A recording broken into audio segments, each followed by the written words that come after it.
আমাদের form fill up হয়ে গেছে, এবার লাইনে দাঁড়িয়েছি, প্রচুর লাইন, বলি এ আমার মেয়ে, একদমই মেয়ের মতো মেয়ে, আমাদের এখানকার নামকরা ব্লগার এবং নৃত্যশিল্পী।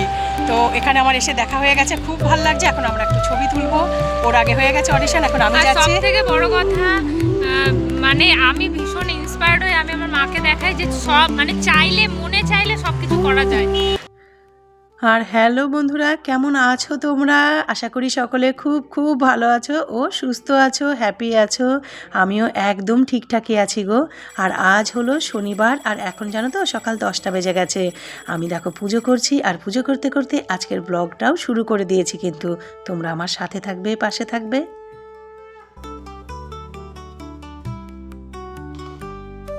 আর পুজো করে এসেই দেখো আমি রান্নাঘরে চলে এসেছি। কালকে যে পোলাও আর মাংস করেছিলাম না, তার বেশ খানিকটা বেঁচে গেছে, সেটা গরম করতে।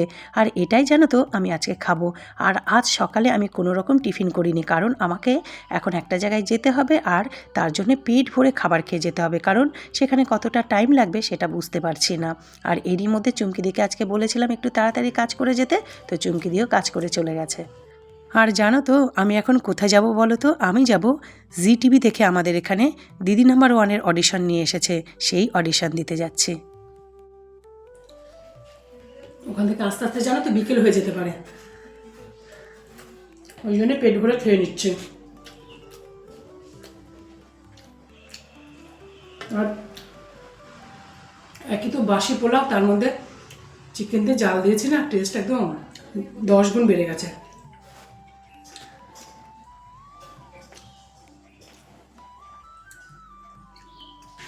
আর বন্ধুরা আমি দেখো একদম রেডি হয়ে নিয়েছি। একটাই দেখো কুর্তি পরেছি, একটা সিল্কের কুর্তি পরে নিয়েছি। এখন ঘড়ির কাটায় 12:30 বাজে, এবার রওনা দেবো।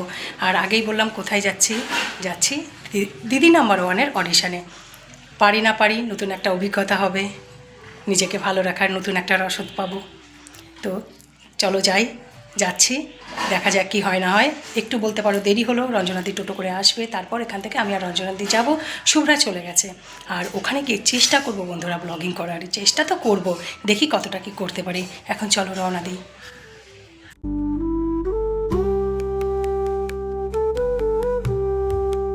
চললাম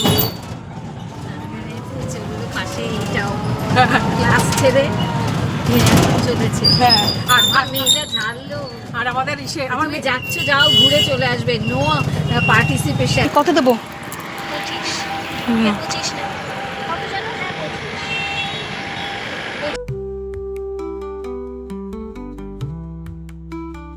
কি করে বসে আছে, লাইনে না দাঁড়িয়ে কি বসে আছে। আমরা পৌঁছে গেছি, শুভ্রার জন্য অপেক্ষা করছি। পৌঁছে গেছি, দাঁড়িয়েই আছি, মানে দাঁড়িয়েই থাকতে পারি, হয়তো এরকম দাঁড়িয়ে থাকতে পারি, এরকমও হতে পারে যে দাঁড়িয়েই আছি। তো দিদি নাম্বার 1, তোমরা যা দিলে তাতে। দিদি নাম্বার 1-ই দিলাম, রান্না করা দিলাম না। এইখানে আমাদের ফর্ম ফিল আপ চলছে, আমার আর শুভ্রার ফর্ম ফিল আপ করে দিচ্ছে কমলদা, শুভ্রার বর। রঞ্জনাদি নিজের ফর্ম নিজে ফিল আপ করছে। রঞ্জনাদি পর গুনতে শুরু করেছে ফর্ম ফিল আপ করতে গিয়ে। আমাদের ফর্ম ফিল আপ হয়ে গেছে, এবার লাইনে দাঁড়িয়েছি, প্রচুর লাইন।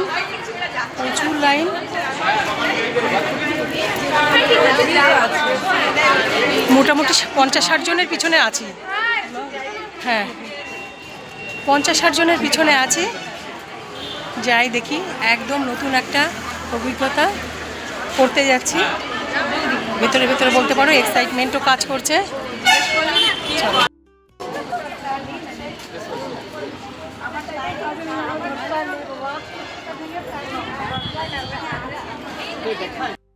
বলি এ আমার মেয়ে, একদমই মেয়ের মতো মেয়ে, আমাদের এখানকার নামকরা ব্লগার এবং নৃত্যশিল্পী।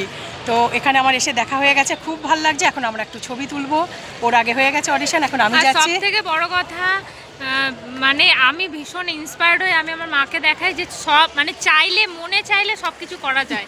আর তোমার গলা, আমার হাজব্যান্ড বলে যে তোমার গলা এত মিষ্টি না, মানে খুব কি বলবো, শুনে শান্তি হয়।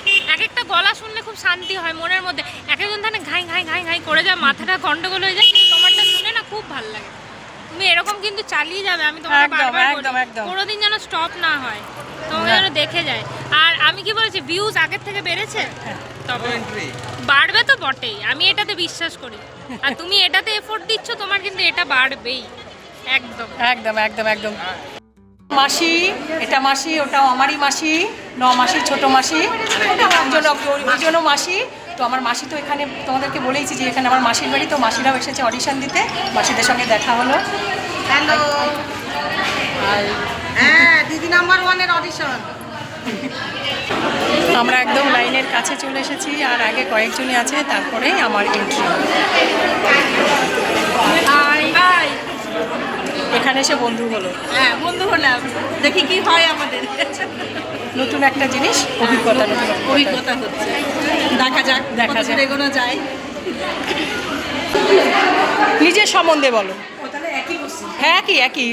কেন দিদি নাম্বার হতে চাও, কোনো কারণ আছে তো? প্রাইজ প্রাইজ নিজের সম্বন্ধে কোনো তাহলে রেকর্ড করতে দেখলাম না। হয়ে গেছে আমাদের অডিশন, এখন 2:30 বাজে, যাবো বাড়ি যাবো। রঞ্জনা দিদি আসছে, কথা বলছো ওদিকে, আসো।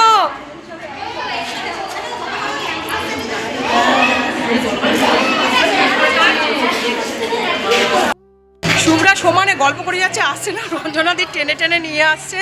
তবে হ্যাঁ, কিছু হব না বা হলাম, যাই হলাম, কিন্তু একটা নতুন অভিজ্ঞতা হলো, আর ভাল লাগলো। যেটা জিজ্ঞেস করেছে তার আমার মনে হয় আমি ঠিকঠাক জবাব দিতে পেরেছি, ভালো লেগেছে। ওই দেখি, এই তোর বাড়ি কাজ নাই, তোর নাকি খিদে পেয়েছে, আসছেই না জানো তো। তুই শুভ্রা ভীষণ অ্যানিমেলস প্রেমী মানুষ, শুভ্রা খেতে বিস্কুট আনিস নি প্যাকেট করে। এই যে এইখানটাতে এই ফ্ল্যাটটার নিচে হয়েছে অডিশন, এইখানটাতে হয়েছে ভিড়। এই তো লাইন, এখানে লাইন।